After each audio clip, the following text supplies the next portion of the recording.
Voces que forman parte de la noticia.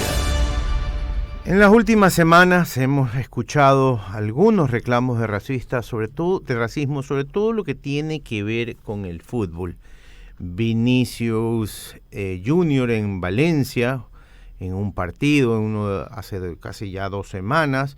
Hugo Rondalela, jugador del Santa Fe, en un partido que tuvo en Argentina, y el técnico de Emelec, hablando de cómo le gritaban a sus jugadores en la cancha también en Argentina. Para hablar de lo que es el racismo y por qué sobre todo se da en eventos deportivos, hemos llamado a Carlos Tutibén. Él es psicólogo clínico y también sabe mucho del tema de sociología. Carlos, buenos días, ¿cómo está? Hola, buenos días, ¿cómo les va? Gracias por la entrevista. Carlos, ¿por qué sobre todo en los deportes estamos últimamente viendo el racismo? ¿Por qué el racismo es una forma de agredir a los jugadores del equipo contrario? ¿Y de dónde viene esto? Esto no debe ser nuevo. No, por supuesto. Por supuesto. Bueno, en primer lugar, el fútbol es un deporte de masas y como todo fenómeno de masas, exacerba las pasiones, sale lo reprimido por la sociedad civilizada y expone pues todas estas emociones que terminan denigrando, segregando, estigmatizando a otro que sea diferente a la cultura, a la etnia o al grupo de pertenencia a la que uno se sitúa. Entonces el fútbol se muestra como el escenario a veces privilegiado de estas eclosiones, estos abruptos que están, como bien lo dice lo dices en la pregunta, viene pues de larga data y que está insertado en la estructura social. Lo que le decía es por qué se promueve más en el deporte. ¿Qué hace que los hinchas tengan que recurrir a elementos tan bajos del ser humano para insultar a un jugador de fútbol que está, al final del día, está haciendo un trabajo como yo estoy aquí en comunicador social, usted es psicólogo clínico? ¿Por qué el hincha busca este desmerecimiento de la raza o del color de la piel o como usted quiera llamarlo? Bueno, partamos del hecho de que todo deporte es una competencia. Lo que pasa es que ahora el fútbol, sobre todo, es una competencia en donde la gente proyecta sus identidades que en los últimos años están siendo totalmente cosificadas, ¿no? Es lo mío contra lo otro, lo que creo que es lo mejor contra lo peor, o en todo caso, si hay algo que me niega el triunfo, yo lo voy a estigmatizar. Entonces, en ese sentido, se conecta, digamos, esta nueva matriz que es el fútbol global con los atávicos racismo que siempre han existido en Europa. 9 de la mañana, 10 minutos, estamos aquí en la cabina de Radio City, transmitiendo Así Amaneció desde la sala de redacción del diario El Universo. ¿Cómo le va? Muy buenos días. ¿Será que el tema del racismo se proyecta o se ve más o se siente más en el fútbol? Porque el fútbol, que aparte de ser un deporte que mueve pasiones, es transmitido por 20, 30 cámaras, están los sonidos activados, entonces nos lleva a ver más de cerca el tema del racismo, porque de pronto el racismo existe en cualquier esquina de cualquier lugar del mundo.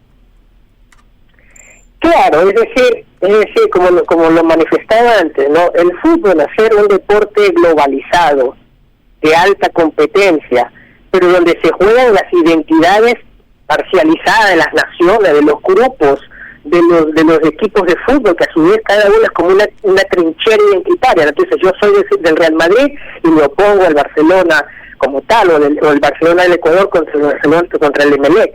Estas identidades, estas identificaciones son el caldo de cultivo de estas proyecciones racistas que no toleran todo aquello que se vuelva o que se vaya en contra de este ideal narcisista que tienen los seres humanos para encontrar algún sentido. Y el fútbol, amplificado por redes, amplificado por la televisión satelital, se vuelve también pues el gran escenario donde vemos esto. Carlos, ¿qué tal? Carlos Galesio te saluda, espero que todo esté muy bien. Estamos asistiendo a un momento de degradación social complejo, quizás como nunca antes se vio, y esto es solamente un punto más de una serie de eventos que van de alguna manera determinando los tiempos que vivimos. Sí, bueno, ya llevamos unos 20 años del siglo XXI, donde ante la globalización, los grupos, las etnias, las naciones se encierran en sus pertenencias, en su sentido de pertenencia, y en vez de tener lo que siempre se proyectó en la política moderna como un cosmopolitismo, una convivencia pacífica de las diversidades culturales, no está pasando eso, está más bien generándose lo contrario, ¿no? Una estigmatización del diferente a favor de una identidad que se cree superior, ya sea por razones biológicas totalmente descartadas por la ciencia, ya sea por razones ideológicas o por razones civilizatorias, ¿no? O sea, acuérdese que una de las cosas que le insultan a los jugadores brasileños es compararlos con animales, es decir, ni siquiera se reconoce humanidad, o sea, ya pueden darse cuenta del grado de ignorancia que estos síntomas expresan de lo que está pasando en el mundo. Y en el caso ecuatoriano, Carlos, ¿en qué nivel estamos?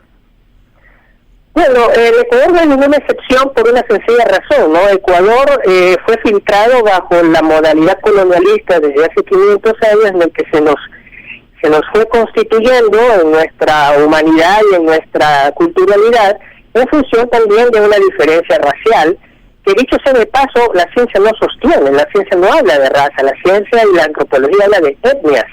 Y bueno, eso se nos ha quedado en el imaginario social, y nosotros cada vez que vemos esa diferencia morfológica o simplemente de pigmentación de piel, le proyectamos, le atribuimos todo aquello que no nos cuadra, que no lo asimilamos, y que la diferencia, al no saber, porque no tenemos una educación en la alteridad, esa es una de las cosas que les podemos conversar también, no existe una educación del respeto de la alteridad, o sea, de lo diferente, de lo otro, entonces solo lo que es nuestro creemos que es mejor. Eso está en los nacionalismos, en los colonialismos, en los patriotismos, todo eso está, y nace desde los colegios, por ejemplo, ¿no? Mi colegio es mejor que el tuyo, etcétera, etcétera. Ahí tenemos la matriz social de lo que después termina en cosas pues a veces xenofóbicas, ¿verdad?